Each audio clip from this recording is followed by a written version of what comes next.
Hello and welcome to this 4-minute mull. I am a little bit slow on the uptake on this particular one because this is a video about the Boston Marathon, which happened on Monday and it's now Wednesday night here in South Africa. But hopefully better late than never for what was, if you saw it, one of the all-time great marathons. I think one of the most exciting races that you could possibly hope to see, and certainly one of the least predictable. I contributed spectacularly to the lack of prediction ability when I completely wrote off the chances of Yuki Kawauchi within the first mile of the men's race, and then he won the thing. And he wasn't the only amazing result on the day. Des Linden winning the women's race, and then throughout the top 10 on both, there were a host of athletes that you would never in your wildest dreams have picked to come top 3, top 5, or top 10. You had athletes who paid the entry fee in order to run and ended up winning prize money. There were people coming in the top 10 who actually started outside the elite field. And all of that basically comes down to the conditions on the day. It was an unbelievably cold, wet, and windy day, just absolutely brutal conditions, which caused a number of incredible implosions among some of the favored elite athletes. And it was really fascinating to watch and see who came through, completely unpredictable. And so I wasn't going to say anything specific about that. But then this evening I got an email from a journalist at the New York Times asking for some opinion on why there would have been so many DNFs or did not finishes, and specifically why there would have been more men who didn't finish the race than women.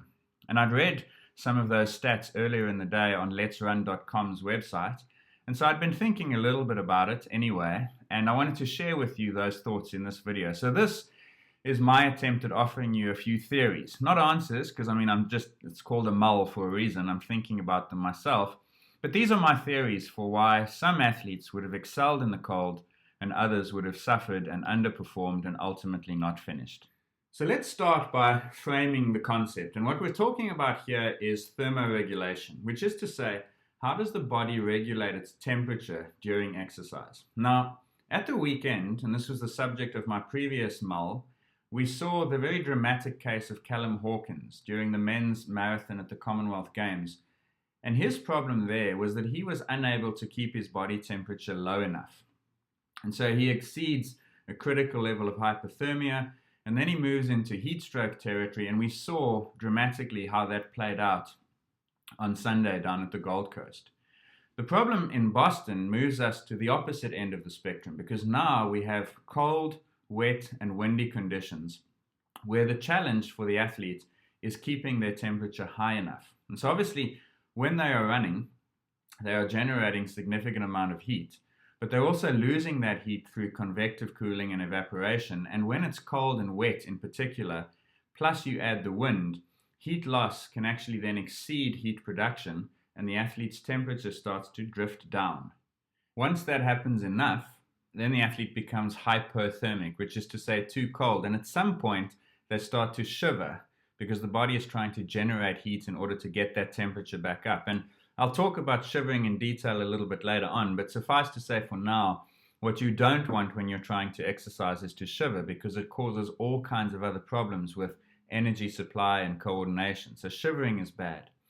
Before that even happens though, and this is quite an important concept, before the body temperature drops and before we become hypothermic, the periphery gets cold. And that's also got negative consequences for performance, because when the local temperature of nerves and muscles drops, the nerve impulses slow down, and so we actually become almost paralyzed. And the second thing that happens is that the muscle gets weaker. There is evidence that if you lower the muscle temperature by exposing your periphery to the cold, you lose between 10 and 30% of your normal muscle function. And so a cold athlete doesn't have to be internally cold in order for the cold to be affecting their performance. The loss of performance ability happens before the athlete actually starts to become hypothermic. So it's that combination of three things: drop in body temperature causing shivering, peripheral paralysis because of the cold effect on the nerves, and the loss of muscle force production that make running and exercise in the cold particularly challenging.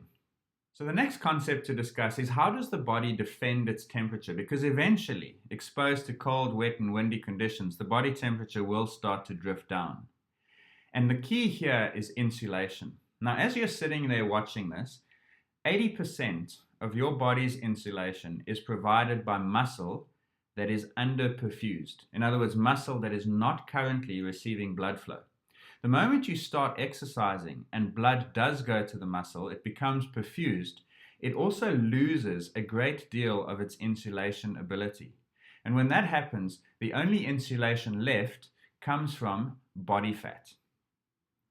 And body fat, it turns out, is one of the key requirements for success if someone is going to do well during exercise in cold conditions. And what you're looking at here is the rectal temperature of 3 different individuals with different body fat percentages. So the red line is a person who has a body fat percentage above 22%. And the green and the blue lines are people who've got body fat percentages that are average or low, which in this case is less than 12%. And it's quite clear what's happening is that when you have lower average body fat percentage, 1 hour of exposure to the cold causes a significant drop in your body temperature. Whereas this group, the person who's got high body fat or above 22%, is able fairly easily to defend their body temperature despite 60 minutes of exposure to the cold. That's the same finding you're looking at here. This time, it's the fall in rectal temperature, so this is an inverted axis, as a function of skin fold thickness. And so these individuals on the left are the people with low skin fold thickness, very lean, and you can see they have a large drop in rectal temperature, whereas this person with the highest skin fold thickness, the highest body fat percentage, has the lowest fall in rectal temperature. So having a higher body fat percentage is to some extent protective against the normal dangerous effects of exercise in cold, wet, and windy conditions. And that's one reason why the men might suffer more than women, because we know that in general, this is not always the case, there's obviously overlap, but in general, women do have a higher body fat percentage and thus may be more capable of defending against a drop in core temperature as a result of prolonged exposure to the cold. And then the final concept is shivering thermogenesis. So that's thermoheat, genesis, generating. And you all know what shivering is. You've done it before when you've gotten cold and you start having these involuntary muscle contractions, and they can increase your metabolic rate 5 to 6-fold, which is obviously important to try and get your temperature up. But when you're exercising is bad for 2 reasons. Number one, it affects your coordination. And that's especially a problem because remember how we said that the reduction in skin and muscle temperature means that your muscles are weaker and your nerves travel slower, so you get paralysis. You add that to a lack of coordination and movement in the cold becomes really challenging. And then number 2, and especially relevant for a marathon runner, is that once you start shivering, you absolutely burn through your energy supplies. And you would know that one of the big challenges for a marathon runner is getting to the finish line with sufficient energy. So those muscle glycogen stores.